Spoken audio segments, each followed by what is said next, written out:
नमस्कार सभी को। आज के इस संभाषा के सत्र में आज का हमारा टॉपिक है जैसे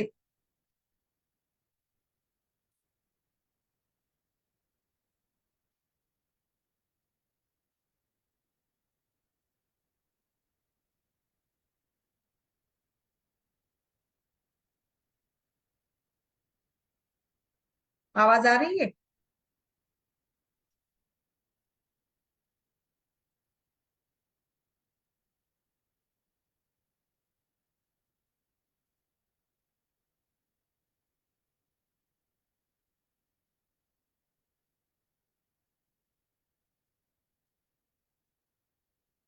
ओके, चलिए आज जैसे हमने कुछ पिछले दिनों से जिस प्रकार से भस्मों को लेकर हम लोग चर्चा कर रहे, डिस्कशन कर रहे, इसी क्रम में आज के सत्र में हम लोग आगे का जो हमारा भस्म है गोमेद मणि कर रहे हैं। इसी क्रम गोमेद मणि भस्म के बारे में आज हम लोग डिस्कस करते हैं। चलिए, जैसे देखिए हमने कल भी कुछ भस्मों को लेकर चर्चा की थी, तो आज के सत्र में हम इस गोमेद मणि को पढ़ते हैं। गोमेद मणि यहाँ पे मैंने पिक्चर शेयर किया है ताकि हमें अच्छे से पता चले। वैसे गोमेद मणि जो है, अगर आप एस्ट्रोलॉजी पर बिहेव एक बिलीव करते हैं और लाइक इसको मानते हैं, तो जैसे रश्य शास्त्र के अलग अलग मणि एवं रत्नों का जो वर्णन मिलता है उसमें अलग अलग राशि और अलग अलग चक्रों के साथ इसका कनेक्शन बताया गया है।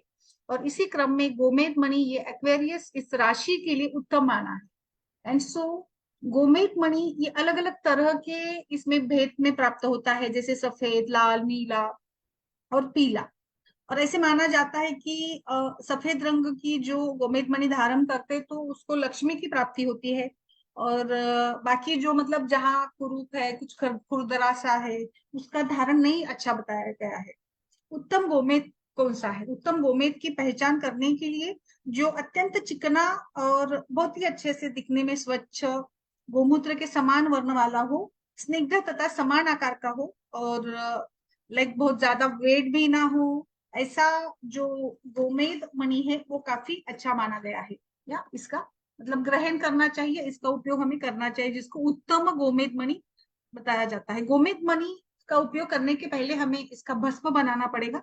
भस्म करने के लिए थोड़े हम इसके छोटे छोटे टुकड़े कर लेंगे और उन्हें सोना गलाने वाली मूषा या जैसे कुछ सोना सोना बनाने वाला या सोने का जो कारागिर होते हैं ना, जवाहर होते हैं, उनके पास ये छोटा सा ऐसे ये होता है, मूषा होती है जिसमें वो सोने को रखकर गर्म करते हैं, अग्नि पर तपा देते हैं। तो इसी प्रकार से इस गोमेद को हमें लेना है और इस मूषा में रखकर इसको गर्म करना है। और फिर उसके बाद इसको चंदन या आंवले के अर्क में के स्वरस में उसको बुझा देना है। ऐसे 50 से 100 बार करना है।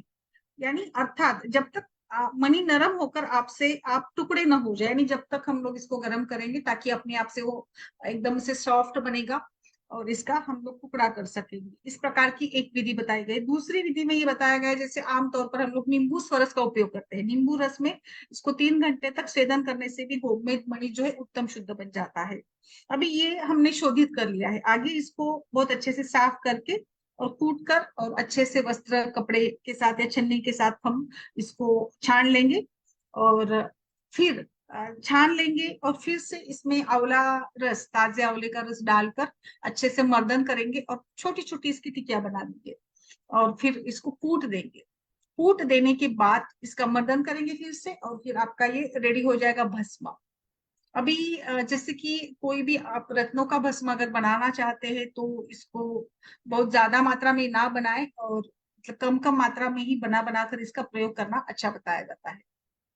जैसे अभी हमने इसको बना दिया है तो इसका प्रयोग आप शहद या घृत या मक्खन के साथ कर सकते हैं।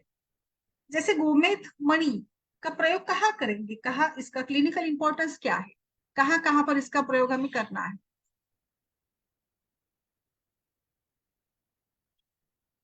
ठीक है।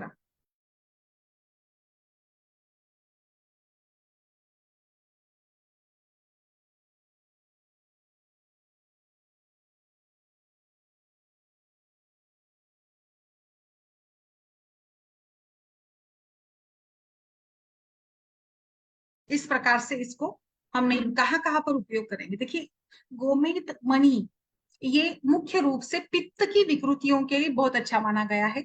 और कई बार जैसे पित्त की विकृतियां भी होती है, और जैसे बर्निंग सेंसेशन, खांसी, बलगम निकलना, इसमें पित्तज अगर कास या पित्तज यक्ष्मा, पित्ताशय की संप्राप्ति हो तो पित्ताधिक्य भी होता है, और कफ के कारण या कफ सूख जाता है, तो मतलब खांसी भी आती है बट सूखी खांसी टाइप की होती है।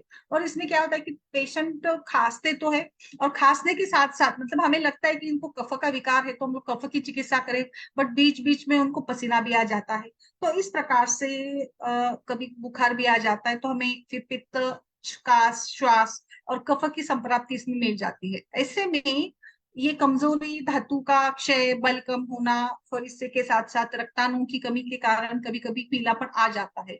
ऐसे में आप जो आमतौर पर हम लोग तालिसादी चूर्ण, सितोप्लादी चूर्ण, ऐसे चूर्णों का प्रयोग करते हैं, इसी के साथ आप सितोप्लादी चूर्ण इसका और ये जो गोमेद भस्म है इसका दोनों को मिलाकर, और साथ में आप कफ शमन एवं रसायन के रूप में प्राणव स्रोतस का बल बढ़ाने के लिए च्यवनप्राश ऐसे, या द्राक्षासव, द्राक्षारिष्ट, द्राक्षावलेह, या फिर बबुलारिष्ट दीजिएगा। बबुलारिष्ट बहुत अच्छा है कफ का। और खांसी, सूखी खांसी जहां पर होती है तो वहां पे बबुल बहुत अच्छा काम करता है। वात कफज विकारों में, यानी खासकर खांसी जन्य विकारों में बबूल का बहुत अच्छा रोल होता है।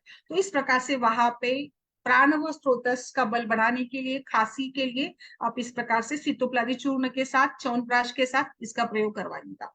अभी इसके बाद आपको जैसे इसमें पसीना भी आता है, पित्त की संप्राप्ति मिल जाती है, तो फिर बाद में ऊपर से आप पानी पिला दीजिएगा तो पेशेंट का पसीना भी कम हो जाएगा थोड़ा सा। लाइक जो दाह वगैरह है या पित्त के जो लक्षण मिलते हैं ना, वो भी कम हो जाएंगे। अभी जैसे इसमें बहुत ही अगर धातु का क्षय है, कभी कभी लाइक मतलब लक्षण तो कम हो जाते हैं बट बाद में अग्नि ठीक नहीं होता है, भूख नहीं लगती है, और कुछ भी खाने का मन नहीं करता है। तो यहाँ पर ऐसे केसेस में खास करके जो टीबी के पेशेंट्स होते हैं या बहुत खांसी से परेशान होते हैं पेशेंट्स, तो बाद में उनका वहां पे अग्नि भी कम होता है, उनको भूख भी नहीं लगती, कुछ खाने की इच्छा नहीं होती, तो हम लोग उनको फिर जैसे अनार के दाने, अनार का शरबत, ऐसे हल्का फुल्का जो रक्त धातु भी बढ़ा देता है, पित्त का शमन भी करेगा। एवं जैसे अनार में गुण है ना, ये कफ का भी शमन करता है कषाय रस के साथ, और पित्त का भी शमन करता है। तो अनार जैसे जो अग्नि के लिए भी काफी अच्छा माना है, हम दाढ़ी मास्टक चूर्ण, दाढ़ी चूर्ण वगैरह का जैसे प्रयोग करते हैं, तो ऐसे ही आपको इस गोमेद मणि का जो भस्म है या फिर इसकी पिष्टी बनाकर कपर्दक भस्म के साथ और दोनों को मिलाकर अनार का शरबत बनाकर अगर देते हैं तो बेस्ट आपको रिजल्ट मिलेंगे। देखिए इसमें मतलब ओवरऑल सारा कपर्दक और जो गोमेद है ये पित्त का शमन करेंगे। अनार जो है ये एक प्रकार से कफ के लिए भी अच्छा माना है। अनार ये पित्त का भी शमन करता है, अग्नि पर भी काम करेगा, और मतलब बल भी बढ़ा देगा। तो वात, पित्त, कफ तीनों की चिकित्सा इसमें हमें करनी है, तो इस प्रकार से आप इसको दे सकते हैं।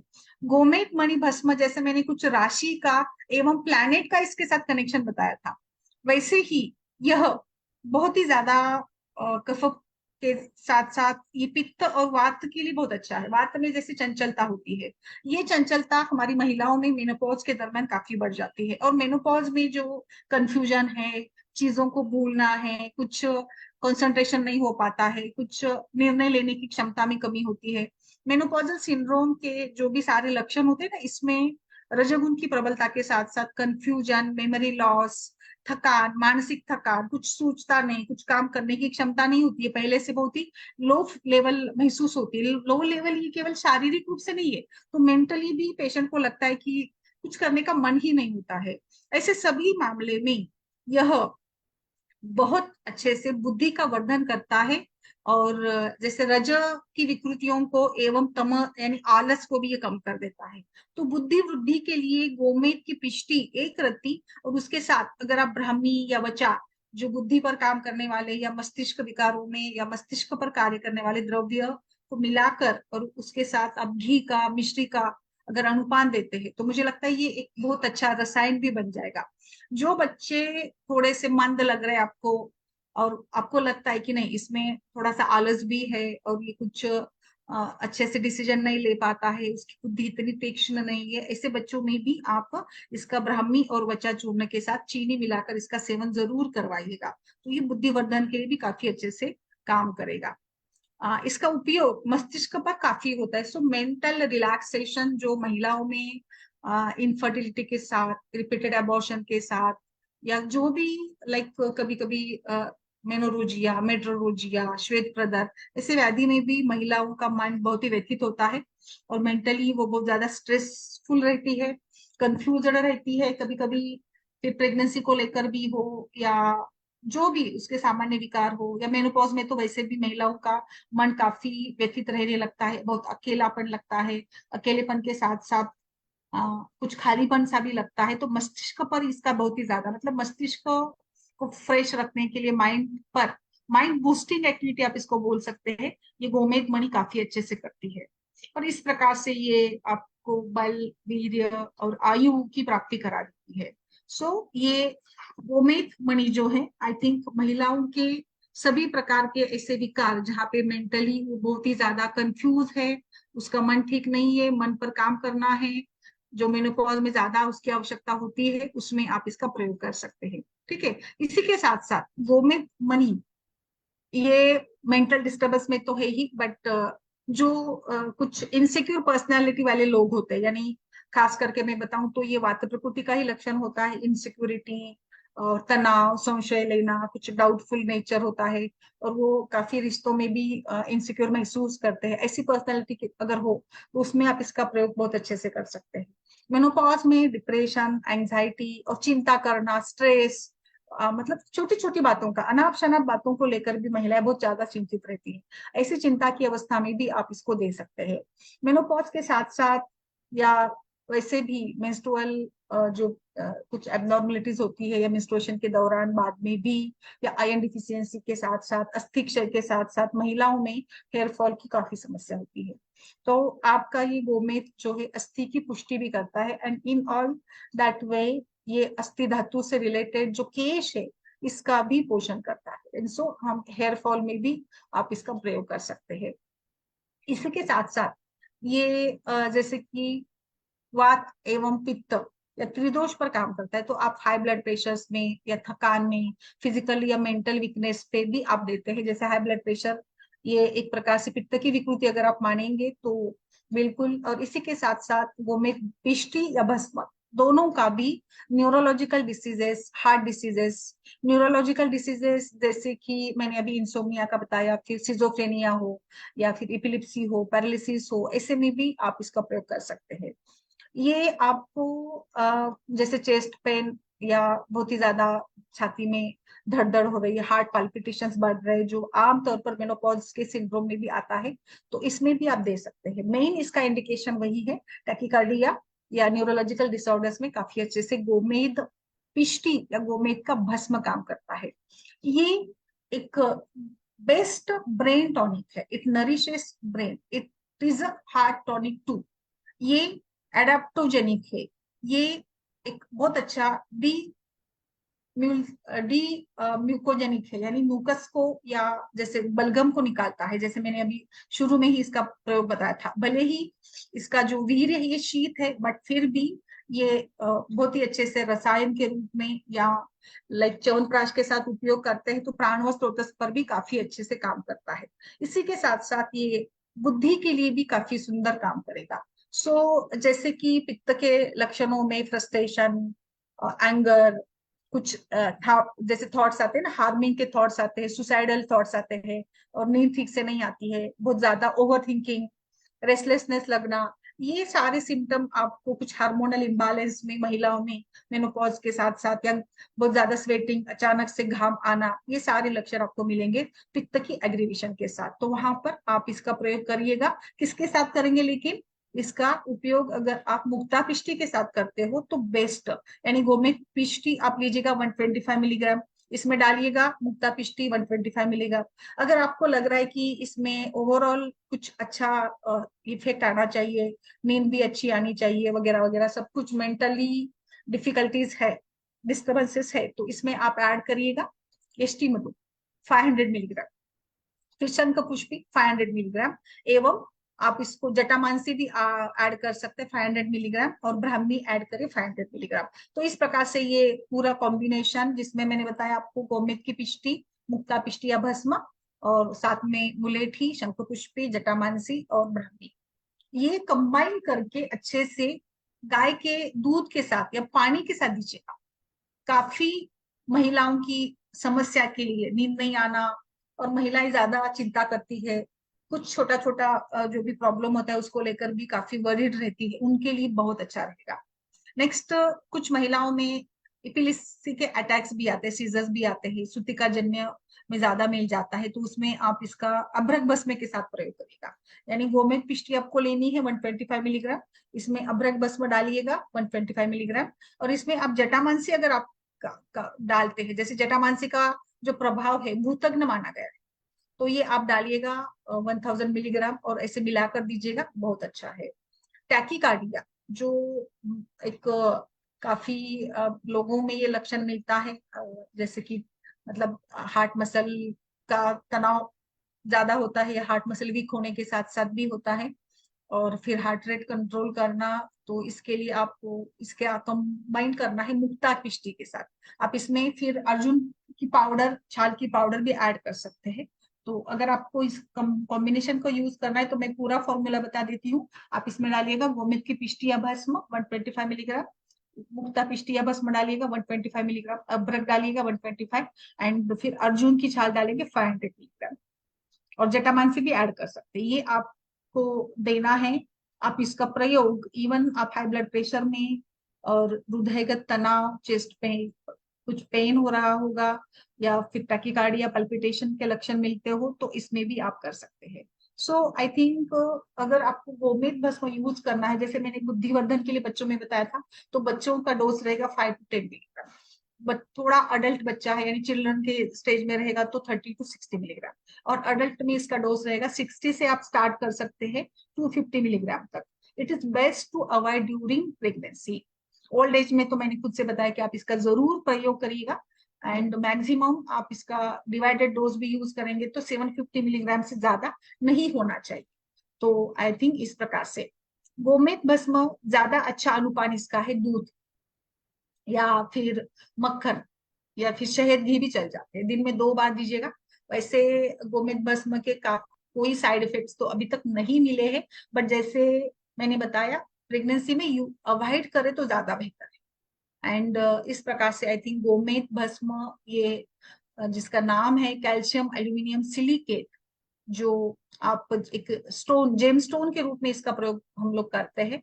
एंड तो एक अगर आप एस्ट्रोलॉजिकल पॉइंट ऑफ व्यू से देखेंगे तो मैंने बताया था कि ये खास करके राहु जो ये होता है ना, उसमें अलाइनमेंट्स के साथ अगर मेंटल डिस्टर्बेंसेस हो तो ये अच्छा काम करता है। इवन पॉजिटिव थिंकिंग के लिए भी इम्प्रूव करता है, तो राहु पर काम करता है ये। और इसी के साथ साथ, राहु के साथ साथ ये मुख्य रूप से लाइक चक्र का अगर विचार करेंगे तो सहस्त्राधार चक्र पर ये काम करता है। प्लैनेट राहु है और सहस्त्राधार चक्र में ये काम करता है। तो इस प्रकार से अगर आप उस बिलीफ के साथ यूज करना चाहते तो वो भी करिएगा। मैंने इसकी राशि भी बता दी थी, एक्वेरियस, इस राशि को, इसको पहनना चाहिए अगर इसको मानते हैं तो। बट ओवरऑल ये एक्वेरियस एंड जोडियक साइड जो है उसके लिए अच्छा है, बट ओवरऑल प्रोफेशनल ग्रोथ के लिए भी बहुत अच्छा है। लोग कुछ जब अंगूठी बनाते, अंगूठी पहनते हैं तो उसमें खास करके अभ्यास करते कि मैं इसके पास जाते, एस्ट्रोलॉजर के पास जाते और पूछते कि मैं कौन सा स्टोन पहनूं अंगूठी में, ताकि मुझे जो भी समस्या है, कुछ मेंटल प्रॉब्लम है, कुछ लाभ नहीं हो रहा है, प्रोफेशनल ग्रोथ नहीं हो रही, तो इन सभी लोगों के लिए भी ये ठीक रहेगा। ये ऐसे इसके इफेक्ट मिलते हैं, बट मुझे लगता है कि हम लोग ज्यादा ऐसे कुछ चीजों को ना माने तो बेहतर है। आप इसका यूज करें, पहने इसको, बट इसके साथ बहुत ही ज्यादा कुछ जैसे बिलीफ्स होते हैं ना उसको ना माने, क्योंकि कई बार ऐसे होता है कि फिर इसका हमें जो इच्छित लाभ नहीं मिलता है तो फिर अलग से फ्रस्ट्रेशन होता है। तो इससे बेटर है कि हम इसको उपयोग तो करें बट बहुत ज्यादा ये ना करें। तो बिल्कुल आई थिंक तो पित्त कफ की विकारों के लिए आप ये अच्छे से यूज कर सकते हैं, और ये बहुत ही सुरक्षित है। इसका कोई साइड इफेक्ट कभी ज्यादा देखा नहीं गया है, एकदम शांतिदायी है। और मतलब ओवरऑल आपके फिजिकल मेंटल वेलनेस के लिए बेस्ट है। और मैंने जैसे बताया महिलाओं में कहा उपयोग करना है, महिलाओं की मिर्गी, महिलाओं का जो हिस्टेरिया होता है इसमें जरूर यूज करिएगा। और बाकी तो वात के विकारों में भी काफी अच्छा है। तो तनाव की स्थिति में ये बहुत अच्छा है, बट तनाव की स्थिति में उपयोग करने के लिए आप अलग अलग जो बाकी चूर्ण है जैसे शंख पुष्पी, जटामांसी वगैरह का भी यूज करेगा तो और ज्यादा आपको लाभ मिलेगा इसका। मैंने अभी सारे कॉम्बिनेशन आपको बता दिए थे कि अलग अलग इसमें कैसे कैसे इसको यूज करना है। तो चलिए मैं आप सभी से भी अनुरोध करती हूँ, आप भी आपके अनुभव डालिएगा इसके साथ कि आपने कहाँ यूज किया है और क्या आपको इसके रिजल्ट्स मिले, कैसे रिजल्ट्स आपको मिले। ओके, चलिएगा आगे बढ़ते हैं आगे। अभी हम दूसरा भस्म आगे पढ़ेंगे और फिर उसके बाद चर्चा करेंगे। चलिए आगे दूसरा भस्म हमारा है जो आजकल बहुत ही इसके जो ज्वेलरीज है ये काफी प्रचलित है। दूसरा भस्म है रौप्य भस्म। आई थिंक रौप्य या रजत या चांदी महिलाओं के इसका बहुत ही बड़ा हिस्सा भी है। अगर महिलाओं की बात करेंगे तो जैसे महिलाओं में चांदी के जो ये होते हैं ना पैरों में डालने वाले बिछुए होते हैं वो पहने जाते हैं आजकल। तो ये ज्वेलरी के रूप में बहुत ही है। और चांदी का अगर विचार करेंगे तो मुझे लगता है कि हम बच्चों में भी काफी इसका प्रयोग करते हैं। छोटे बच्चे जब पैदा होते हैं तो उनको चांदी की चीजें देने का बड़ा प्रचलन है। और खास करके मुझे याद है कि बच्चों को चांदी के छोटे छोटे बर्तन में, ग्लास में खाना खिलाया जाता है, दूध पिलाया जाता है। और आज भी कई जगह पर दूध का प्रयोग करते समय दूध खास करके चांदी के ग्लास में ही पिलाया जाता है। तो आई थिंक इस प्रकार से आपको ये इसका बड़ा अच्छा इफेक्ट मिलेगा अगर आप इस प्रकार से इसका प्रयोग करते हैं। तो महिलाओं के साथ साथ बच्चों के लिए भी काफी अच्छा है, सुप्रसिद्ध धातु है। और ये प्राचीन काल से, ये तो ठीक है आप इसको जैसे एक त्योहारों में गहनों के रूप में घर में चांदी के बर्तन रखे जाते हैं, पूजा के थाली और अलग अलग, मतलब इसका तो एक वाइड ही रेंज है। और आज भी चांदी की थाली में भोजन करना बहुत ही शुभ माना जाता है, जैसे शादी ब्याह के मौके पर खास करके इसका प्रयोग होता है। ठीक है, तो अभी इसका आगे जैसे बहुत ही मतलब हिंदुस्तान में तो ऐसे बोला जाता है कि बड़ी बड़ी नदियों के रेत में इसके कण पाए जाते हैं। और चांदी का आप मिठाइयों के वर्क के रूप में भी उपयोग करते हैं। पतला वो पत्ता होता है ना, वहां पे पतरा चांदी का वर्क खास करके डाला जाता है मिठाइयों को सजाने के लिए। ठीक है, तो चांदी का अगर आप शोधन करना चाहते हैं तो गोमूत्र है, फिर कांजी है, कुल्थी है, इन सभी में आप इसको 3 दिन बार बुझाने से चांदी शुद्ध हो जाती है। ठीक है, चांदी का भस्म बनाने के लिए इसको जैसे आप कूट भी दे सकते हैं। कूट देने के बाद बार बार इसको कूट देना है और थोड़ा थोड़ा आंच बढ़ाते बढ़ाते, और कुछ गुलाब के स्वरस और इसका ये बनाकर आपको कूट देते रहिएगा। और फिर इसका पाउडर बनाकर इसका प्रयोग कर सकते हैं। फिर हरताल भी मिलाया जाता है। इसका अलग अलग विधियां है इसको शुद्ध करने की और इसका भस्म बनाने की। और कभी कभी कुछ इसमें मेथड में ये भी बोला गया है कि इसमें आप शुद्ध गंधक और तब की हरताल और नींबू का रस डालकर और इसका हल्का पूट देकर फिर इसका प्रयोग करेंगे इस प्रकार से। ओके, ठीक है, तो ऐसे हमने इसको बना लिया। आगे इसका प्रयोग जैसे आप मधु के साथ, घृत के साथ या मक्खन के साथ कर सकते हैं। मिश्री के साथ चांदी का भस्म बहुत अच्छा काम करता है। चांदी ओवरऑल पित्त भी और वात के लिए भी काफी अच्छे से काम करते हैं। चांदी आप वात पित्त दोष में यूज करेंगे तो इसका जैसे कंबाइन करके यूज करना हो तो अभ्रक के साथ या इलायची चूर्ण के साथ इसका प्रयोग करिएगा। अभी चलिए आगे बढ़ते हैं, अलग अलग व्याधियों में हम चांदी का ये भस्म कैसे उपयोग करें। वैसे तो ये मैं बताऊं आपको, आप घर में भी चांदी के बर्तन, ग्लास और सारा कुछ खान पान में उपयोग करेंगे तो ये बेटर है, बेहतर है। और महिलाओं के लिए खास करके चांदी के जो ये होते हैं ना, लाइक ऑर्नामेंट्स होते हैं, ज्वेलरी होती है, उसको पहनना बहुत ही लाभदायी है। खास करके जो पैंजन वगैरह डालते हैं ना, पैंजन बिछुए पैरों में, एंकलेट्स वगैरह, वो काफी पावरफुल माने गए हैं। और वहां पे उसका जो ये होता है वहां पे मर्म पॉइंट्स भी होते हैं तो वो स्टिमुलेशन भी मिल जाता है। और काफी इंप्रूवमेंट्स इसके साथ देखी गई है। और मैंने कई बार इस प्रकार से ज्वेलरीज का उपयोग भी बताया है ठीक है, चलिए अभी इसका क्लिनिकल उपयोग देखते हैं। क्लिनिकली ये जो चांदी का भस्म है आप यूज कर सकते हैं प्रमेह में। प्रमेह में यूज करना हो तो शिलाजीत के साथ यूज करना बेटर है, ऑप्शन मिलेगा। मेनोपॉज में यूज करेगा, मेनोपॉज में जो मेंटल डिस्टर्बेंसेस होते हैं इसमें इसका बेस्ट रहेगा। और इसके साथ आप प्रवाल पिष्टी दीजिएगा। जो महिलाओं को हॉट फ्लैशेस, बहुत ज्यादा घाम आता है, घबराहट हो रही है, अचानक से नींद टूट जाती है और पसीना आ जाता है, इसमें जरूर यूज करके देखिएगा, मैंने बहुत अच्छे रिजल्ट इसके देखे हैं।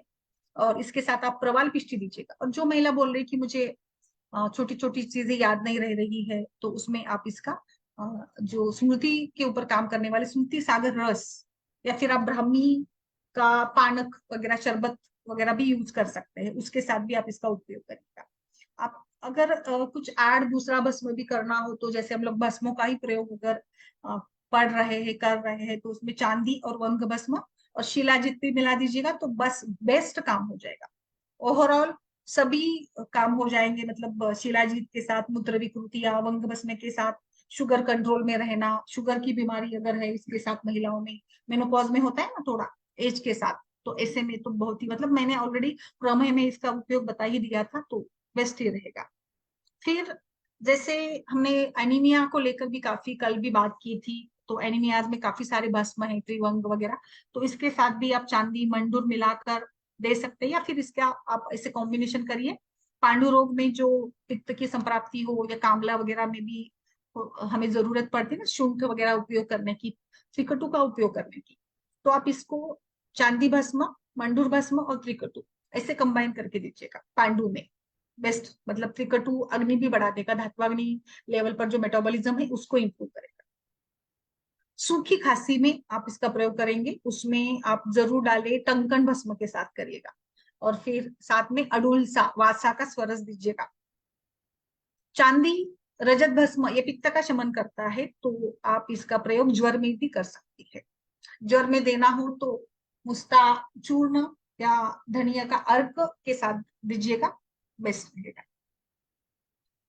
नींद, अनिद्रा, नींद नहीं आने की जो बीमारी है महिलाओं में मेनोपॉज में, या ऐसे भी जो महिलाएं बहुत ही ज्यादा चिंता करती उनमें ये देखा जाता है, तो उसमें आप जैसे इसका जो उपयोग है अनिद्रा में करिएगा। इसके साथ आप भस्म डालिए, दूसरा स्वर्णमाक्षिक भस्म डालिए, और प्रवाल भी डाल सकते हैं। दूध, गर्म दूध के साथ पिलाइएगा, और आई थिंक दोनों टाइम देते हैं, तो रात में जरूर दूध के साथ पीने के बाद जरूर नींद आए। इसी के साथ महिलाओं के जो हिस्टेरियाज है, जो मतलब वात विकृति भी है, अति चिंता और रसधातु का क्षय, दुर्बलता, एक मनोअवसाद, ये महिलाओं का ज्यादा होता है ना, महिलाएं बहुत ज्यादा विचार करती है, तो ऐसे महिलाओं के जो फ्रस्ट्रेशन वाले डिसीजेस है उनमें भी चांदी का भस्म और घी के साथ दीजिएगा। आप इसमें ब्राह्मी वगैरह भी या वचा चूर्ण भी ऐड कर सकती है। फिर जो महिलाएं प्रोलैप्स, जिनमें स्नायु दुर्बलता है, रिकरेंट प्रेगनेंसी लॉसेस हुए हैं, इनमें स्नायु दुर्बलता के लिए आप इसका प्रयोग कर सकते हैं मक्खन के साथ। इसमें आप अभ्रक डालेंगे तो और बेटर रिजल्ट आएगी, यानी चांदी का भस्म और अभ्रक का भस्म और मक्खन बेस्ट कॉम्बिनेशन है for any type of muscular debility, जो प्रोलैप्स में हो सकती है, रिपीटेड एबॉर्शंस के केसेस में भी मिल जाता है वहां पर। और थोड़ा हम महिलाओं की बात करेंगे या स्त्री रोगों की बात करेंगे, तो ये भस्म वीर्य वृद्धि के लिए, यानी शुक्र धातु का बल बढ़ाने के लिए बहुत बेहतर ऑप्शन है। खास करके पित्तज शुक्र दृष्टि हो उन सभी में इसका प्रयोग कैसे करेंगे, फिर आप चांदी, उसमें मुक्ता भी डालिएगा, और फिर केसर, इलायची और फिर गोदुग्ध, और साथ में ऊपर से उसको मिश्री खिला दीजिएगा। बेस्ट तरीके से शुक्र धातु वृद्धि हो जाएगी, और यानी ओवरऑल स्पर्मेटोजेनेसिस भी इंप्रूव होगा। और ये वातहर भी है, तो वातहर है तो आई थिंक मस्तिष्क का जो काम है वो सारा प्राण वायु के ऊपर डिपेंड होता है, तो प्राण ये वात दोष का ही प्रकार है, और प्राण वायु ही हमारे उर स्थान और मस्तिष्क में रहकर बुद्धि, हृदय, सभी त्वचा की कांति, ओज, सब कुछ, ये शिरोविकार सब कुछ प्राण वायु की डिपेंडेंसी के साथ है। तो ओवरऑल ये प्राण वायु की जो क्षोभ है इसको कम करके मस्तिष्क का अच्छे से पोषण, और मस्तिष्क एवं वातिक संस्थान यानी नर्वस सिस्टम को वो क्षोभ से बचाता है, क्योंकि मस्तिष्क या नर्वस सिस्टम का क्षोभ ही वात के साथ होता है। वात प्रकोपित हो गए तो ये दोनों सिस्टम आपके विक्षोभित हो जाएगी और बिल्कुल फिर इसका परिणाम पूरे शरीर पर होगा। फिर वो आप हर प्रकार से, यानी डाइजेशन पर भी ये होगा, इसका परिणाम होगा, मानसिक स्थिति पर परिणाम होगा, शारीरिक स्थिति पर परिणाम होगा, फिर कुछ फिट्स अपस्मार होगा, या फिर इंडाइजेशन हो, कुछ भी इसमें मतलब ओवरऑल सारा इफेक्ट आपको मिलेगा। तो रौप्य भस्म है, ठीक है,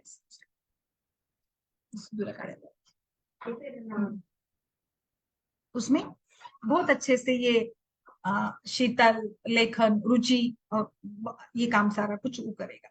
जैसे रौप्य भस्म ये प्रमेह के लिए बहुत अद्भुत काम करता है। और प्रमेह के साथ साथ आप कुछ जो मूत्रपिंड के विकार है या रिकरेंट जिनको बर्निंग सेंसेशन, इन्फेक्शंस, और खास करके मेनोपॉज में भी होता है ना बर्निंग सेंसेशन वगैरह, उसमें भी दे सकते हैं। चांदी का ये भस्म आर्तो वाहिनी या आर्तव स्त्रोतस एवं वातवाही सिरा एवं स्नायु के लिए बेस्ट है। तो इसीलिए मैं बताऊं आपको, महिलाओं के जितने भी वात विकार है या किसी में भी, पुरुषों में भी जो भी सारे कलाय, खंज और पक्षाघात, जो अंतर बहुत सारे मतलब अंतरायाम, बहिरायाम वगैरह वगैरह सब कुछ, जिसमें स्नायु के संकोच, जकड़न की स्थिति है, पेन रहता है, क्योंकि वातवाही सिरा या वायु का वहन भी इस सिराओं के साथ ही होता है। और बिल्कुल वायु और रक्त एक साथ संचलन करते हैं धमनियों से, और दोनों का परिणाम ही मतलब एक प्रकार से सभी व्याधियों का कारण है, दोनों की विकृति ही। और अगर आप ब्लड सर्कुलेशन भी इंप्रूव कर देंगे, या जैसे अगर हम बात करेंगे, मैं अभी नेक्स्ट सेशन में बात करूंगी नाड़ी पढ़ाते समय कि किस प्रकार से रक्त में भी तीनों दोषों का वहन होता है, और निश्चित रूप से इस प्रकार से इन सभी का परिणाम ओवरऑल सारे हेल्थ एस्पेक्ट्स पर भी होता है। तो मैं बताना चाहती थी कि वात के विकारों के लिए चांदी का भस्म बहुत अच्छा है। अभी जहाँ पे जो भी व्याधि है, लक्षण है, वहां पे आप उसका सेवन अलग अलग भस्मों में करिएगा। जैसे अभी इसकी बात करेंगे, जैसे पक्षाघात की बात करेंगे, तो उसमें आप अभ्रक भस्म ऐड कर सकते हैं, सुवर्ण ऐड कर सकते हैं। स्त्रियों का जो भूतोन्माद है, कुछ कल ही मतलब मैंने देखा कि कुछ महिलाओं में ऐसे क्या बोलते हैं हम लोग मराठी में, अंग में आना बोलते हैं, तो वो अलग अलग विक्षेप करती है महिलाएं, और जो खास करके भूतोन्माद से पीड़ित महिलाएं हैं, तो उनके लिए ये रौप्य भस्म काफी अच्छा है। क्योंकि ये मैंने जैसे बताया, मनोवाही जो सिराएं की दृष्टि है, मनोवाही जो वात की विकृति है, इसको ये काम बहुत अच्छा करेगा और बेस्ट रहेगा।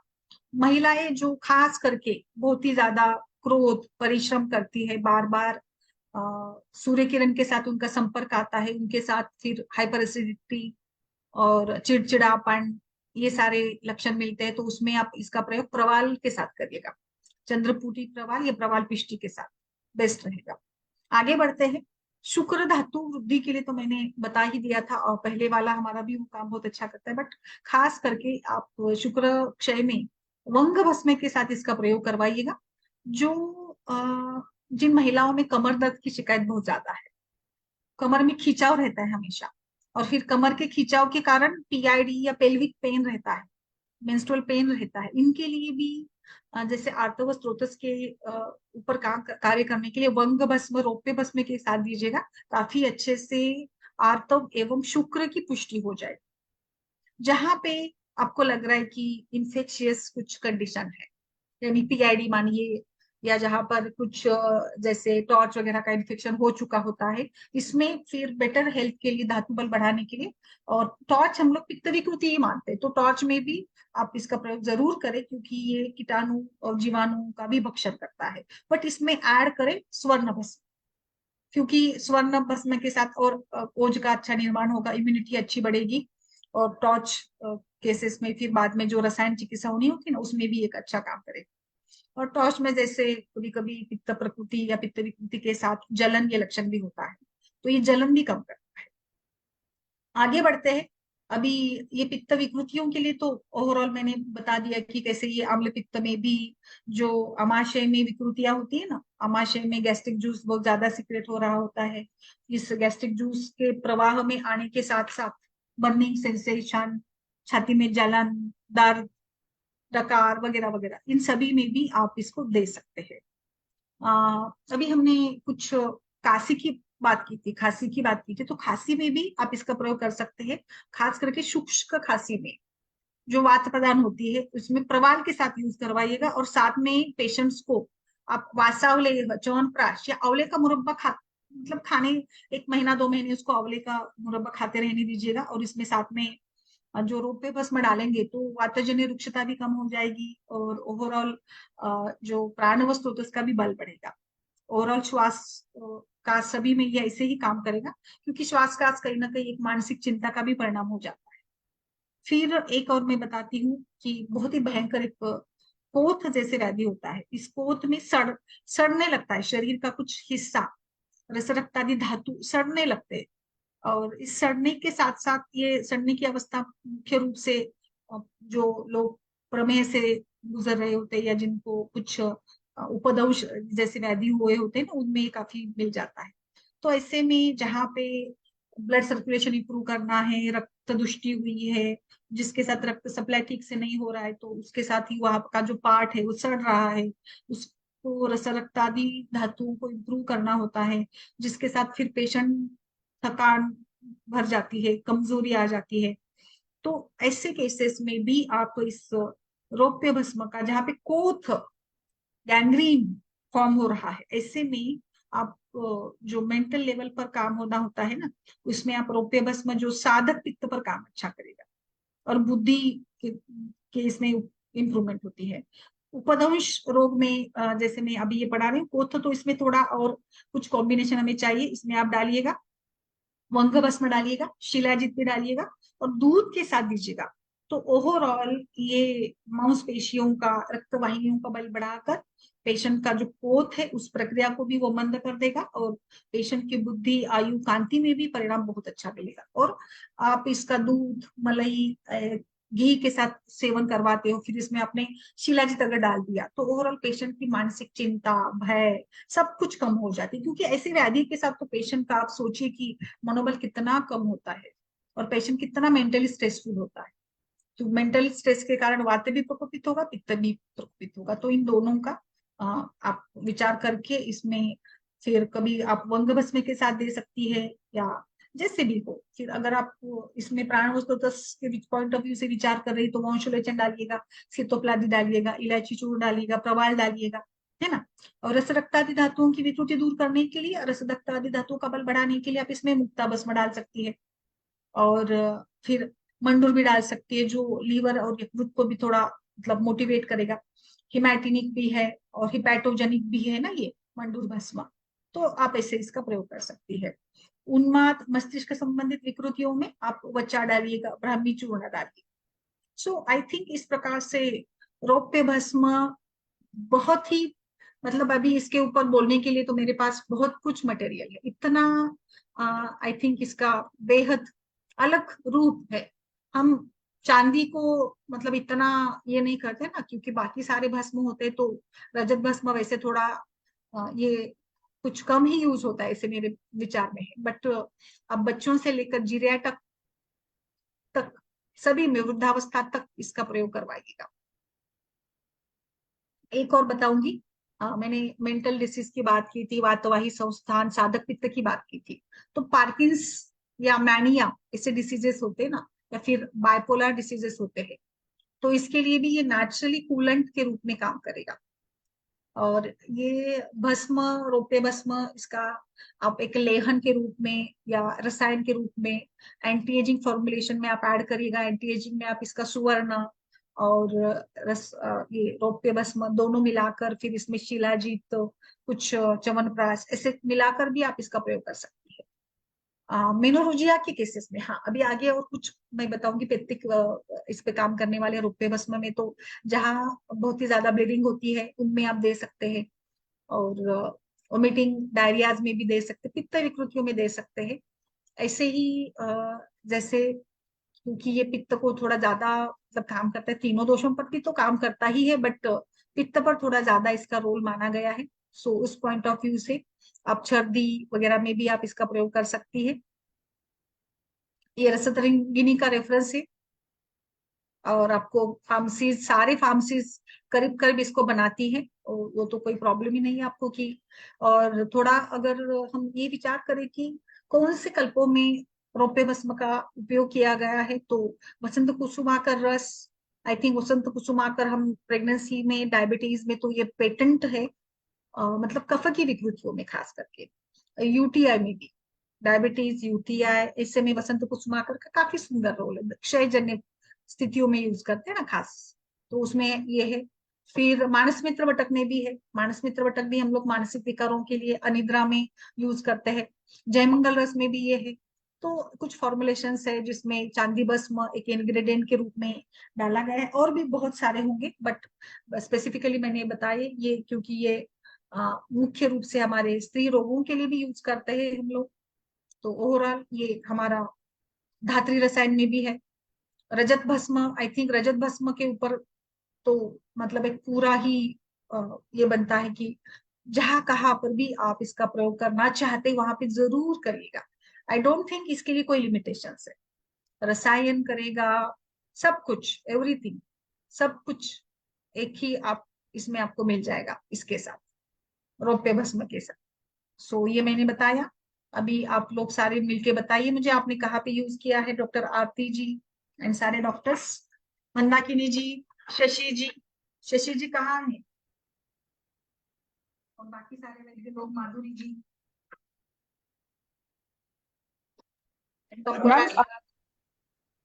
चांदी का भस्म ऐसे तो जो आपने बताया ना फॉर्मुलेशन, ऐसे तो यूज किया है, लेकिन मतलब ऐसे अकेले नहीं यूज किया है। और यस अपने यस। मतलब स्तनपान कराती हूँ ना बेटे को, तो उसको चांदी की चम्मच में ही देती हूँ। हाँ हाँ, एग्जैक्टली। और हाँ, हाँ। और चांदी, और मतलब चांदी के ऑर्नामेंट्स तो हम पहनते ही हैं। बाकी मेरे फादर मुझे देते थे मतलब चांदी के अंगूठी मोती डाल के पहनने के लिए, कि थोड़ा यस जो हाइपर ये हाइपर हूँ तो गुस्सा वगैरह के मेरा शांत रहे। यस यस मैम, इवन जो बिल्कुल। मैम, तो हाइपर इसीलिए तो पैरों में भी डालते हैं ना चांदी के, ये डालते हैं ना, हाँ, घुंघरू वगैरह, क्या बोलते हैं आप इसको, पैंजन डालते हैं। कुशिया, कुशिया और पायल है। यस, पायल, और ये क्या बोलते हैं आप, इसमें डालते हैं ना, अंगुली में जो डाली जाती है वो। बिछिया, बिछिया, हाँ, बिछुआ। बिछिया। हाँ और गोमेट बताया था ना आपने, गोमेट तो मैंने ऐसे नहीं यूज किया है, बट मेरे पापा ने मुझे पहनाया था फिंगर में, वो जो पड़ती थी ना, हाँ। तो मतलब क्योंकि मैं, मेरा टोटली चेंज हो गया था, मैं बैंगलोर गई थी तो वहां पे लैंग्वेज भी मेरी चेंज हो गई थी, मैं हिंदी मीडियम से तो मैं टोटली इंग्लिश मीडियम में आ गई थी, तब मुझे अच्छा उन्होंने गोमेट करवाया था। अच्छा। उसके बाद फिर हाँ, नहीं, घोमेट शादी तो वादी काफी के पहनाया टाइम, जाता है, मतलब वो तो फेवरेट है आई थिंक कि काफी लोग इसको एज अ राशि देखकर पहनाते हैं। पर हाँ मैम, राशि देखिए पहनाया था, और ऐसे भी मतलब पढ़ाई वगैरह में चांदी पहनाया था, गोमेट पहनाया था, पता नहीं क्या क्या हम्म। पहनाया था, समझ में नहीं आता उसमें, हम लोग को समझ में नहीं आता था ना, मैं पहनाते थे। यस और यस। उसका आगे तक मुझे इफेक्ट समझ में भी नहीं आया क्योंकि समझ अच्छा ही मतलब हमने समझना चाहा भी नहीं उस टाइम।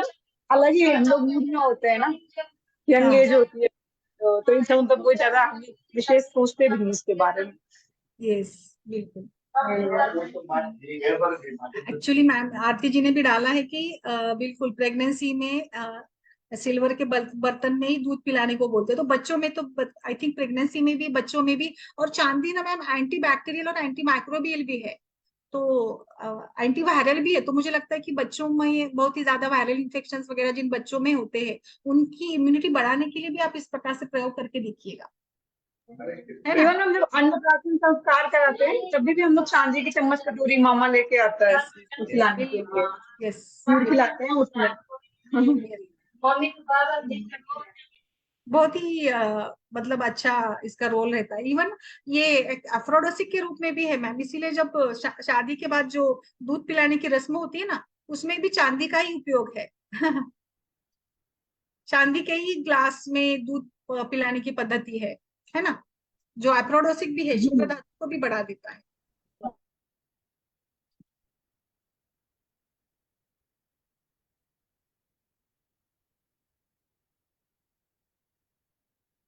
और फिर तो आप जैसे ये एक मतलब मेन धातु है सुवर्ण चांदी, तो चक्षुष के रूप में यूज कर सकती है। ओवरऑल सभी जगह पे इसका प्रयोग होता है। और पित्त के विकारों में तो आपको इसको कई ऑप्शंस मिलेंगे, प्रवाल के साथ दीजिएगा, मुक्ता के साथ दीजिएगा, कहीं पर भी यूज कर सकती है। और जहां मैं पित्त की बात कर रही थी, तो आई थिंक लीवर की विकृतियां, या लाइक आर्टरी के जो लाइक एथेरोस्क्लेरोसिस या ब्लड प्रेशर, उसमें तो पोटेंशियली काम रहेगा, क्योंकि वहां पे एक बोला जाता है ना, पित्त की विकृति है तो सूजन है ब्लड वेसल पर, आर्टरीज के ऊपर फ्लो ठीक से नहीं हो पा रहा है, प्रेशर ज्यादा हो रहा है, तो वो उसमें तो आप अर्जुन, शिलाजीत, पुष्कर मूल वगैरह डालकर उपयोग करवाइएगा। और आप चांदी के इसमें दूध कंटिन्यूली पी रही है, तो सच में मैं बताऊं, आपका एक मेंटल लेवल भी काफी अलग होगा, आपका स्टेमिना भी बहुत अलग होगा, तो वो तो मतलब प्रूवन ही है ऑलरेडी। और कफ विकार भी नहीं हो गया अगर चांदी के इसमें आप ऐसे प्रोसेस्ड दूध पीते हैं, जिसमें आपने कुछ डाला है, कुछ केसर डाला है, हल्दी डाली है, ऐसे आप दूध प्रोसेस करके अगर आप पीते हो, वो भी चांदी के ग्लास में, तो आई थिंक राजयक्ष्मा एवं श्वास व संस्थान के सारे विकारों में, कफ और फुफ्फुसों का बल बढ़ाने के लिए भी आज मैं बहुत ज्यादा देख रही हूँ कि लोग काफी परेशान है, और काफी प्रदूषण है, और इस प्रदूषण के साथ मैं पिछले 2 महीने से देख रही हूँ लगातार इतने सारे डेंगू के केसेस, वायरल इन्फेक्शन के केसेस, और मेरे सामने ही मतलब अचानक से सर्दी का ही 1-2 केसेस ऐसे देखे कि सर्दी थी, खांसी ही थी, बस उस 15 दिन में उन्होंने बताया कि 80% लंग डैमेज, और 1 महीने के अंदर पेशेंट मतलब हाथ से गया, और फिर बोला कि लंग्स मतलब इतने इन्फ्लुएंस हो गए, ऐसे इतने अचानक से, मतलब आई थिंक लंग की कैपेसिटी या लंग का जो वाइटल ये होता है ना रोल, वो हम आज खो रहे हैं, इसीलिए मुझे लगता है कोरोना से ये बहुत ही ज्यादा प्रचलन में भी है, तो हमें इसके ऊपर भी विचार करना है कि how to adapt such small things in our daily routine, कैसे हम लोग छोटी छोटी चीजों से इम्प्रूवमेंट कर सकते हैं, इसमें बड़ा कुछ कल्प हो, बड़ा कुछ ये हो, ऐसा जरूरी नहीं है, आप सिंपल इससे भी काम कर सकते हैं, बस वो पुरानी लाइफस्टाइल ही आनी चाहिए ऐसे लगता है कभी कभी, है ना मंदाकिनी जी? वो लाइफस्टाइल आ जाए तो हमारे लिए कोई, यस, मेनोपॉज में तो बिल्कुल बड़ा ही रोल है।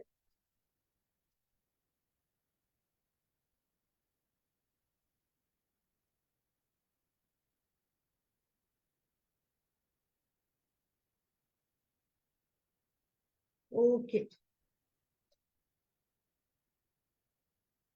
चलिए फिर किसी का कुछ अगर विचार हो तो बताइए, और किसी को कुछ डालना हो तो बताइए प्लीज, सुवर्णा जी और सारे डॉक्टर्स जो भी इस सत्र को देख रहे हैं फेसबुक पर। और जल्दी ही मैं परसों के दिन एक बार फिर से नाड़ी परीक्षा को लेकर एक और इंट्रोडक्टरी लेक्चर करूंगी।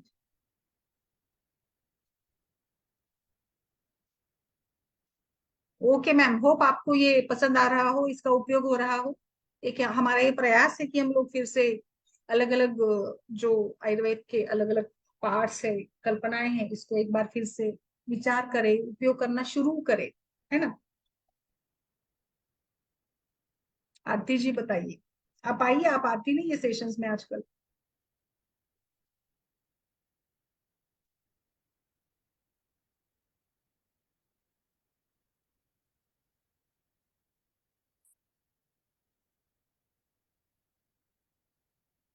ओके मैम, चलिए फिर आई थिंक इसी के साथ आज के लिए रुकते हैं।